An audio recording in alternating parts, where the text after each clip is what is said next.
6 month से पहले ये चीज़ें आपको बिल्कुल भी नहीं करनी है। चाहे आपको कोई कुछ भी बोलता रहे, लेकिन आप उसकी मदर हैं तो आपको ये चीज़ें ध्यान रखनी है। अगर क्योंकि पहले जो है ये चीज़ें ध्यान नहीं रखी जाती थी, इसलिए आपने देखा होगा कि बच्चों में जो बीमारियों की जो रेशो थी ना वो बहुत ज़्यादा थी। अगर आप न्यू मॉम हैं और अभी अभी आपकी डिलीवरी हुई है या डिलीवरी होने वाली है, आप प्रेग्नेंट हैं, तो आपके लिए ये वीडियो होने वाली है हेल्पफुल कि आज मैं आप सबके साथ शेयर करने वाली हूँ कुछ ऐसे टिप्स जो कि आप अपने न्यूबॉर्न के साथ में उसकी केयर करते टाइम जो है वो सावधानियां बरतेंगे और आपको जो है उसकी केयर करने में हेल्प होगी। वीडियो शुरू करने से पहले अगर आप चैनल पे नए हैं तो चैनल को सब्सक्राइब कर लें और अपने फ्रेंड्स के साथ शेयर करें। जब आपकी डिलीवरी होती है तो आपका बेबी जो होता है वो एक वर्निक्स के अंदर होता है, यानी कि उसके ऊपर जो होता है ना वाइट वाइट सा कुछ लगा होता है जिसको वर्निक्स बोलते हैं। और डॉक्टर जो होता है, जो पीडियाट्रिशियन की टीम होती है, उसको क्लीन करके आपको देती है, लेकिन वो जो होता है वो कुछ कुछ जगह पे रह जाता है। तो आपको जो है ना डॉक्टर सजेस्ट कर देता है कि आपको ये क्लीन करना है, लेकिन एक चीज़ आपको ध्यान देनी है कि आपको उसको एक बार में ही क्लीन नहीं करना है। यानी कि जब आप डे बाय डे उसका जो हाइजीन मेंटेन रखेंगे तो वो धीरे धीरे चीज़ें जो है वो रिमूव करनी है। जैसे कि कान के पीछे रह जाता है या उसके प्राइवेट पार्ट्स में रह जाता है या कई बार गर्दन के नीचे रह जाता है, कई बार आर्म पिट में रह जाता है। तो ये चीज़ें आपको ध्यान देनी है। आपको एक दिन में उसको क्लीन करने की ज़रूरत नहीं है। धीरे धीरे जैसे जैसे डे बाय डे निकलते चले जाएंगे आप उसका ख्याल रख सकते हैं। दूसरी अगर बात करें तो बच्चे को आपको 6 मंथ से पहले किसी भी तरीके का कोई ऊपर से पानी नहीं पिलाना है, यानी कि जो हम पानी पीते हैं अलग से वो नहीं पिलाना है।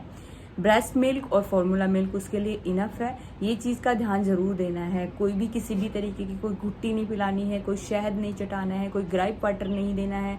किसी भी तरीके की जो हमारे ये जो नुस्खे होते हैं जो हमारे दादी नानी के टाइम से चले आ रहे हैं वो बच्चे के साथ नहीं करने हैं। स्पेशली जब उसके कुछ इनटेक की बात आती है, बाहर से हम उसको कुछ भी कर सकते हैं, जैसे कि उसकी नज़र उतारना हो गया या जो भी है हमारे घर में जो रिचुअल्स होते हैं। लेकिन अगर जब बात आती है इनटेक की तो उसके साथ में कोई पानी नहीं, कोई घुट्टी नहीं, कोई ग्राइप वाटर नहीं, किसी भी तरीके का कोई शहद नहीं, कुछ नहीं खिलाना है आपको। 6 मंथ तक टोटली आपको बच्चे को फॉर्मूला फीड या ब्रेस्ट फीड पे रखना है। ये ज़रूर आपको ध्यान देना है, क्योंकि अगर आप उसको पानी देंगे तो आपके जो बच्चे के कुछ माइलस्टोन होते हैं जिनके बारे में हम आने वाली वीडियोस में बात करेंगे, बच्चे के माइलस्टोन वो डिले हो सकते हैं। कितने मंथ पे बच्चे को कितना क्या आ जाना चाहिए, कितने मंथ पे उसकी क्या अचीवमेंट होनी चाहिए, कितने ईयर पे क्या होना चाहिए, तो ये चीज़ें जो होती है ना वो डिले हो जाएंगी अगर आप इन चीज़ों का ख्याल नहीं रखेंगे। तो आपको ध्यान देना है कि अगर बच्चा जो है आपका छोटा है, 6 मंथ से छोटा है, तब भी आपको ये चीज़ें नहीं करनी है। और ग्राइप वाटर, घुट्टी ऐसी चीज़ तो आपको 6 मंथ के बाद में भी नहीं देनी है। जब आपका बच्चा होता है तो उसके साथ जो है उसकी गर्भनाल जो है वो जुड़ी होती है, और आपको जो है ध्यान ये देना है कि जब तक उसकी गर्भनाल निकल नहीं जाती है तब तक आप उसको नहलाना नहीं है, ना ही उसके आसपास उसकी मसाज करनी है। उससे होता क्या है कि कई बार जो है उसमें सीवियर इन्फेक्शन हो जाता है, जिसकी वजह से जो है हमें बहुत ज़्यादा प्रॉब्लम का सामना करना पड़ सकता है।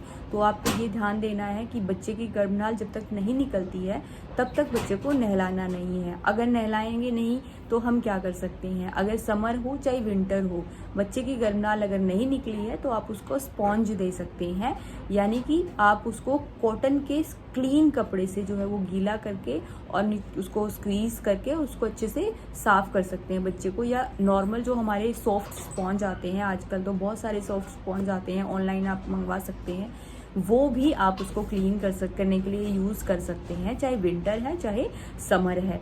तो आपको ये ज़रूर ध्यान देना है। गर्भनाल निकल जाने के बाद आप बच्चे को ज़रूर नहलाइए। मैं तो कहूँगी अगर समर है तो आप 2 बार नहला सकते हैं, और अगर विंटर है तो कम से कम 1 बार अपने बच्चे को ज़रूर नहलाना है। लेकिन विंटर में ध्यान ये देना है कि जब बाहर का जो वेदर है थोड़ा सा गर्माहट वाला हो जाए, यानी कि 10-11 बजे के करीब जो है वो थोड़ी हल्की धूप निकल आती है, उस टाइम आप बच्चे को नहलाएं। बहुत ज़्यादा ठंड है तो बच्चे को उस टाइम नहीं नहलाना है।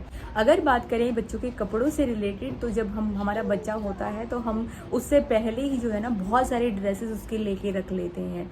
लेकिन अब जब न्यू मॉम बनने वाली है तो मेरा सजेशन आपके लिए ये है कि आप अपने बच्चे के लिए हमेशा जो है वो कॉटन के कपड़े ही जो है प्रेफर कीजिए। देखिए ओकेजनली अगर आप बच्चे को कुछ ऐसा पहना रहे हैं, जैसे आपका बच्चा बड़ा हो गया है, कोई ऐसी ड्रेस आपने ली है जिसको आप आप रेगुलर नहीं बल्कि आप उसको ओकेशनली पहना रहे हैं। उसके जैसे कुछ ड्रेसेस आती हैं बच्चों की बहुत अलग मटेरियल की बनी होती है, कुछ डेकोरेटेड पीस टाइप के कुछ होते हैं इसमें, तो वो कोई दिक्कत वाली बात नहीं है। लेकिन अगर आप रेगुलर बेसिस पे अगर बात करें बच्चे की, तो समर और विंटर दोनों के लिए जो उसकी फर्स्ट लेयरिंग होनी चाहिए बच्चे की स्किन से टच होती हुई, वो हमेशा जो है वो कॉटन की होनी चाहिए। चाहे समर है चाहे विंटर है, आपको ये चीज़ ज़रूर ध्यान देनी है।